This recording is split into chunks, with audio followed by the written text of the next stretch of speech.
देशासाठी शहीद झालेल्या जवानाच्या पत्नीला भत्ता नाकारणाऱ्या शिंदे सरकारला मुंबई उच्च न्यायालयानं चांगलेच खडे बोल सुनावलेत.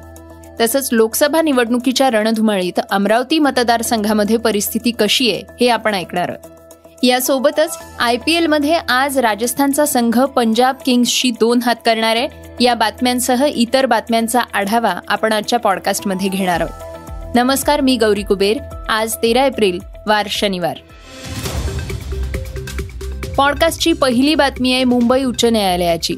देशासाठी शहीद झालेल्या जवानाच्या पत्नीला भत्ता नाकारणाऱ्या शिंदे सरकारला मुंबई उच्च न्यायालयानं चांगलेच खडे बोल सुनावले आहेत. काश्मीरमध्ये दहशतवाद्यांशी लढताना मेजर अनुज सूद 2 मे 2020 रोजी शहीद झाले. त्यानंतर त्यांना मृत्यू पश्चात शौर्यचक्र देण्यात आलं.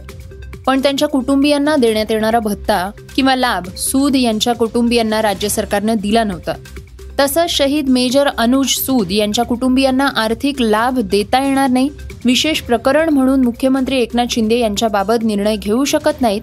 हा धोरणात्मक निर्णय मंत्रिमंडळात घेणं आवश्यक आहे आणि त्यासाठी सध्या मंत्रिमंडळ उपलब्ध नसल्याची माहिती राज्य सरकारनं न्यायालयात दिली.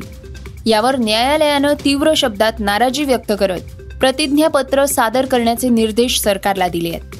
कोर्टानं गेल्या सुनावणीच्या वेळी या अर्जावर विशेष प्रकरण म्हणून सरकारनं निर्णय घ्यावा असे निर्देश दिले होते.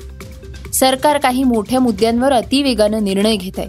त्यामुळे मंत्र्यांसाठी हा छोटा मुद्दा आहे, पण त्यामुळे विशेष बाब म्हणून त्यांनी मोठं मन दाखवून झटपट निर्णय घ्यावा असंही सांगण्यात आलं. मात्र काल सरकारी वकिलांनी बाजू मांडताना खंडपीठाला सांगितलं की सूद कुटुंबियांना आर्थिक लाभ देता येणार नाही. यावेळी न्यायालयानं सरकारला सुनावत सांगितलं की आम्ही वारंवार आदेश देत आहोत. तुम्ही आमच्या निर्देशांचं पालन करू शकत नसाल तर तसं प्रतिज्ञापत्रावर सांगा, आम्ही त्यावर लक्ष घालू. तुम्ही हे करू शकत नाही. कुणीतरी प्राणाचं बलिदान दिलंय, त्याचं तुम्हाला काहीच नाही. आम्ही मुख्यमंत्र्यांना निर्णय घ्यावा अशी विनंती केली होती, पण तुम्हाला पटत नसेल तर तुम्ही तो नाकारू शकता. प्रतिज्ञापत्रात तसं तुम्ही नमूद करू शकता. सरकारमधल्या कुणी निर्णय घेऊन तो मंत्रिमंडळात बदलू इच्छित नसल्यामुळं तुम्ही जबाबदारी टाळताय. आम्हाला याहून अधिक चांगली अपेक्षा होती, पण तशी तुमची मानसिकता नाहीये असं कोर्टानं म्हटलंय. पॉडकास्टची दुसरी बातमी आहे लोकसभा निवडणुकीच्या मतदारसंघ निहाय विश्लेषणाची. यामध्ये आपण आज अमरावती या मतदारसंघातल्या परिस्थितीचा आढावा घेणार आहोत. विदर्भाच्या या महत्वाच्या संघात दुसऱ्या टप्प्यात मतदान होणार आहे. या दरम्यान सध्या इथली राजकीय समीकरणं कशी आहेत, तसंच इथे निवडणुकीचे मुद्दे काय काय आहेत, याचं थोडक्यात विश्लेषण केलंय दैनिक सकाळचे अमरावती जिल्ह्याचे प्रतिनिधी सुरेंद्र चाकोरकर यांनी. ऐकूयात. अमरावती मतदारसंघात यावेळेस भाजप आणि काँग्रेस हे दोन्ही राष्ट्रीय पक्ष समोरासमोर आल्याने यंदाची ही निवडणूक अतिशय चुरशीची राहणार आहे. कारण आजवरच्या इतिहासामध्ये या पक्षांनी जवळपास आपले जे काही सहकारी पक्ष आहेत त्यांनाच उमेदवारी दिलेली होती. परंतु यावेळेस थेट भाजपचं कमळ आणि काँग्रेसचा पंजा अशी ही थेट लढत होण्याची खूप मोठी शक्यता आहे. त्यामध्ये प्रहार, जे बच्चू कडूंची प्रहार संघटना आहे, आमदार बच्चू कडू यांची, तर त्यांनी पण या निवडणुकीच्या रिंगणामध्ये उडी घेतल्याने ती चुरस जास्त वाढलेली आहे. विशेष म्हणजे अमरावती मतदारसंघ हा आजपर्यंत गेल्या म्हणजे जवळपास 6 ते 7 टर्म पासून शिवसेनेचा बालेकिल्ला म्हणून ओळखला जात होता. आणि शिवसेना आणि भाजपची युती असल्यामुळे हा मतदारसंघ शिवसेनेसाठी सुटत होता. परंतु यंदा भाजप जवळपास पहिल्यांदाच या निवडणुकीच्या रिंगणात असल्यामुळे यावेळेस सगळ्यांची उत्सुकता पण ताणली गेली आहे आणि नेमकं काय निकाल लागणार याच्याकडे सर्वांचं लक्ष लागलेलं आहे. आणि विशेष म्हणजे यावेळेस अजून एक मोठी घडामोड आपल्या अमरावती मतदारसंघामध्ये घडलेली आहे. ती म्हणजे तब्बल 37 उमेदवार रिंगणात आहेत. यातले प्रभावी उमेदवार काही फारसे नाही आहेत, पण संख्या प्रचंड वाढल्यामुळे बॅलेट जे पेपर राहतील त्याची म्हणजे त्यांचा आकडा पण वाढेल. म्हणजे तीन युनिट्स लावा लागतील, 3 बॅलेट युनिट्स लागणार आहेत. आणि अजून एक विशेषता याच्यामध्ये अशी आहे की प्रहारचे जे दिनेश बुबा आहेत, प्रहारकडून जे लढतात आहेत, ते मूळचे उद्धव ठाकरे यांच्या शिवसेनेतले आहेत. आणि ज्यांच्याकडून ते लढतात आहे म्हणजे प्रहार जी संघटना आहे ती बच्चू कडू यांची आहे. बच्चू कडू हे महायुतीचे घटक होते आणि दिनेश गुप हे महाविकास आघाडीचे घटक होते. म्हणजे या ठिकाणी आपण असं एक लक्षात येते की म्हणजे महाविकास आघाडी आणि महायुती या दोन्हीमध्ये इथे फूट पडलेली दिसून येत आहे. पॉडकास्टची तिसरी बातमी आहे IPLची. आज राजस्थान संघ पंजाब किंग्सशी 2 हात करणार आहे. यंदाच्या मोसमात चढ उतारामधून जात असलेला हा पंजाब संघ कोणत्याही क्षणाला भरारी घेऊ शकतो. त्यामुळे राजस्थानचा कर्णधार संजू सॅमसनच्या नेतृत्वाची या प्रसंगी परीक्षा असणार आहे. नेमकं या लढतीत कोणाचं पारडं जड ठरू शकतं याबद्दल आमचे प्रतिनिधी अनिरुद्ध संकपाळ यांनी विश्लेषण केलंय. चला ऐकूयात. IPLच्या 27व्या सामन्यात पंजाब किंग्स आणि राजस्थान रॉयल्स यांच्यात लढत होणार आहे. आज हा सामना पंजाब किंग्सच्या होम ग्राउंडवर होणार आहे, त्यामुळे राजस्थान रॉयल्ससाठी थोडीशी परिस्थिती बदललेली असेल. मात्र ते ज्या पद्धतीने IPLमध्ये खेळतायत ते पाहता पंजाब किंग्स समोर त्यांचं तगडं आव्हान नक्कीच असणार आहे. राजस्थान रॉयल्सच्या संघाबद्दल बोलायचं झालं तर यशस्वी जयस्वाल सोडला तर त्यांचे सगळे फलंदाज चांगल्या फॉर्ममध्ये दिसत आहेत. गोलंदाजी त्यांची एकदम तगडी आहे. म्हणजे स्पिनिंग डिपार्टमेंटमध्ये रविचंद्रन असू दे, युजवेंद्र चहल असू दे, हे चांगली परफॉर्म करत आहेत. फास्ट बॉलिंगमध्ये आवेश खान आहे, ट्रेंट बोल्ट आहे. त्यामुळं नक्कीच राजस्थान रॉयल्सला थोडासा ॲडव्हान्टेज जास्त असेल. पंजाब किंग्सच्या संघाकडे पाहिलं तर आपण शिखर धवन आहे, जितेश शर्मा आहे, जॉनी बेस्टो आहे.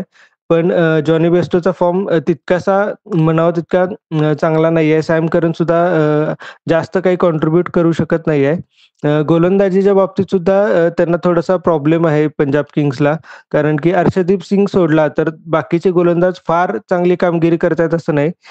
त्यामुळं नक्कीच शिखर धवनच्या समोर गोलंदाजीत काय करायचं हा मोठा प्रश्न असेल. पॉईंट टेबल बद्दल बोलायचं झालं तर राजस्थान रॉयल्स अव्वल स्थानावर आहे, पंजाब किंग्स हा 8व्या स्थानावर आहे.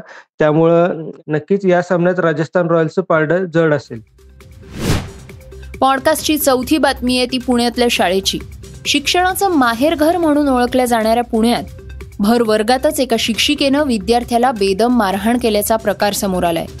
त्याचा व्हिडिओ सोशल मीडियावर व्हायरल झाल्यानंतर एकच खळबळ उडाली आहे. हा व्हिडिओ पाहून पालकांनी थेट पोलिसात धाव घेत संबंधित शिक्षिकेविरोधात तक्रार दाखल केली. वर्गात काही विद्यार्थी घोळका करून बसले होते, तसंच ते वर्गात दंगा करत होते. त्यामुळे शिक्षिकेनं विद्यार्थ्याला मारहाण केल्याचं सांगितलं जात आहे. या दरम्यान या प्रकरणी विद्यार्थ्यांच्या पालकांनी विश्रामबाग पोलीस स्टेशनमध्ये तक्रार दाखल केली आहे. पॉडकास्टची 5वी बातमी आहे ती डॉक्टरांसंबंधीची. भारतीय वैद्यकीय संशोधन परिषद म्हणजेच ICMRनं देशातले सुमारे 45% डॉक्टर्स हे अपूर्ण प्रिस्क्रिप्शन लिहित असल्याचा धक्कादायक खुलासा केलाय. तसंच या प्रकारामुळे थेट रुग्णांच्या आरोग्याशी खेळ होत असल्याचा दावा त्यांनी केलाय.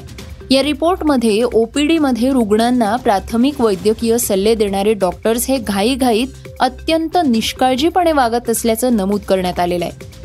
हा रिपोर्ट नंबर 13 नामांकित सरकारी रुग्णालयांचं सर्वेक्षण करून तयार करण्यात आलेला आहे. या रिपोर्टनंतर केंद्र सरकार लवकरच डॉक्टरांचा हा निष्काळजीपणा रोखण्यासाठी कठोर पावलं उचलण्याची तयारी करत आहे.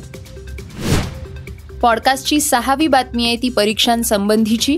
विद्यार्थ्यांना 10वी-12वीच्या परीक्षेत कमी मार्क्स मिळाले की त्यांच्यावर सर्व बाजूनी हल्ला चढवला जातो. बऱ्याचदा कमी गुणांसाठी सर्वस्वी संबंधित विद्यार्थ्यालाच जबाबदार धरलं जातं. पण अशा अनेक घटना उघडकीस आल्या आहेत ज्यामध्ये शिक्षकांनी पेपर तपासताना तसंच गुण देताना घोळ घातल्याचा फटका विद्यार्थ्यांना सहन करावा लागलाय. अशा शिक्षकांकडनं गेल्या 4 वर्षात शिक्षण मंडळांनी दंडापोटी तब्बल 2,34,00,000 रुपये वसूल केले आहेत. यामध्ये प्रत्येक चुकीसाठी शिक्षकांना 100 रुपये दंड लावण्यात आला. गुजरातच्या माध्यमिक आणि उच्च माध्यमिक शिक्षण बोर्डानं हा दंड वसूल केलेला आहे. पॉडकास्टची शेवटची बातमी आहे ती मनोरंजन क्षेत्रातली. वीकेंडला विविध चित्रपट आणि वेब सिरीज बघायला अनेकांना आवडतं. या वीकेंडला देखील नेटफ्लिक्स, Amazon प्राईम यांच्यासारख्या OTT प्लॅटफॉर्म्सवर विविध विषयांवर आधारित वेब सिरीज तसंच चित्रपट रिलीज झाले आहेत. तुम्ही या वीकेंडला नेटफ्लिक्सवर रिलीज झालेला अभिनेता दलजीत दोसांझ आणि अभिनेत्री परिणीती चोप्रा यांचा अमर सिंग चमकीला हा चित्रपट पाहू शकता. यासोबतच जॉनथन नोलन आणि लिसा जॉय यांची फॉलआउट ही वेब सिरीज Amazon प्राईमवर रिलीज झाली आहे. तसंच ZEE5 वरला गामी हा तेलुगू चित्रपट किंवा प्रेमालू हा डिझनी हॉटस्टारवर रिलीज झालेला मल्याळम चित्रपट देखील वीकेंडसाठी चांगला ऑप्शन ठरू शकतोय. हे होतं सकाळचं पॉडकास्ट. हे पॉडकास्ट तुम्हाला कसं वाटलं ते आम्हाला नक्की कळवा, याला रेटिंग द्या आणि इतरांना सुद्धा रेकमेंड करा. तर आपण आता उद्या पुन्हा भेटूयात. धन्यवाद. स्क्रिप्ट अँड रिसर्च रोहित कणसे.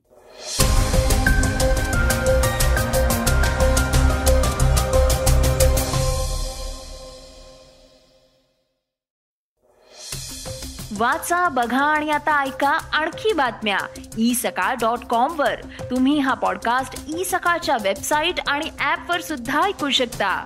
विसरू नका, या पॉडकास्टला आपल्या आवडीच्या पॉडकास्ट ऍप वर सबस्क्राईब किंवा फॉलो करायला.